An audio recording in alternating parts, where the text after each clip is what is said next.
In this part of the course now, we're talking about the different sources of funding for a company. In the last few videos now, we talked about bonds, which is debt financing. Another source of capital funding, of long-term funding for a company now, is preferred stock.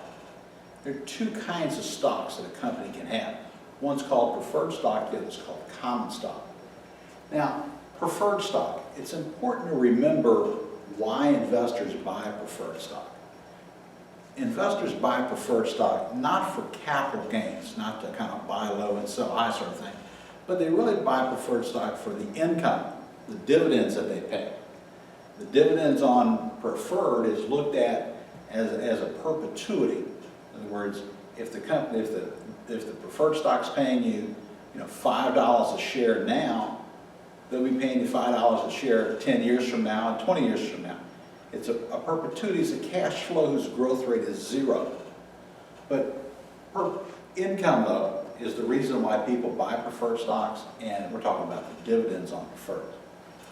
Dividends, by the way, whether you're talking about common stock or preferred stock, dividends are paid quarterly, every 3 months.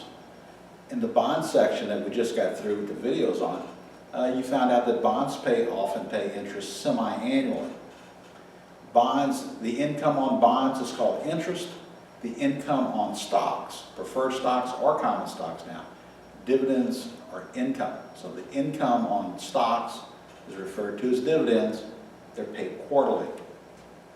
And there's some common features that you see with preferred stock.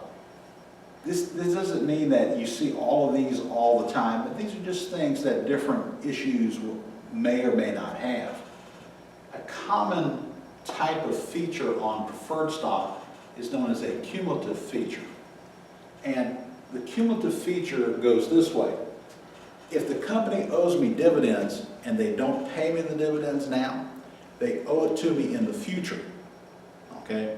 So if as preferred stockholders the company owed us $100,000 cumulatively for the preferred stockholders, and they only paid $60,000, well, that other $40,000 would be called dividends in arrears, and this would be a liability on the balance sheet. And analysts often view that as a red flag if they see dividends in arrears.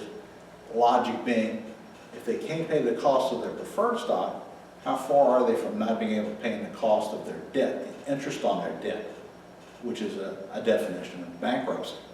So dividends in arrears, that's what you call dividends that the company didn't pay you in the past, but owe you in the future.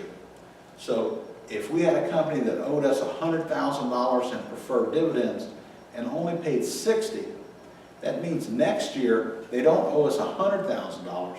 They owe us $140,000. Those dividends from the past that they didn't pay, again, are referred to as dividends in arrears. Sometimes you'll hear people talk about arrearages. That's what they're talking about, dividends in arrears. One of the impacts of a cumulative feature in preferred stock is that if the common stockholders, the owners of the company, decide not to pay us our dividends, decide not to pay us everything they owe us, they can't pay themselves a dividend at all. They can't get anything.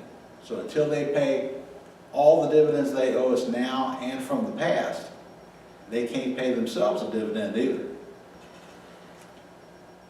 Sometimes you'll see preferred stock, which is callable preferred stock. Now this is much like callable bonds. The company has an option to buy the preferred stock back from you, the preferred stockholder. And in these callable features now, you'll find out the conditions under which the company can do that, how much they would pay you, if there's a call premium, all that sort of thing. But that's a callable preferred stock. A convertible. Now, a convertible security, whether it's a preferred stock or a convertible bond or anything else now, a convertible means that the owner of the securities, in this case the preferred stockholder, has the right to convert their preferred stock into common stock. So when you see a convertible feature on any security, that means if you bought that security, you would have the right at any time to convert that security into common stock. how you do that, the price you have to pay, all the rest, that's going to be laid out for you. And that's what a convertible feature is.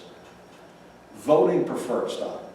Now, most people would tell you that the difference between common stockholders and preferred stockholders is voting.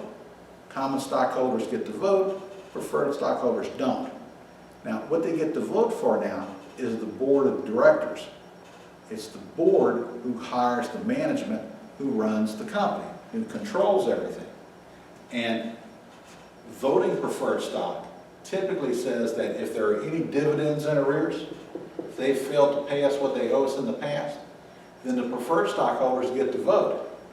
And who are we going to vote out? Well, we're going to vote out the bums on the board of directors who didn't pay us our dividends.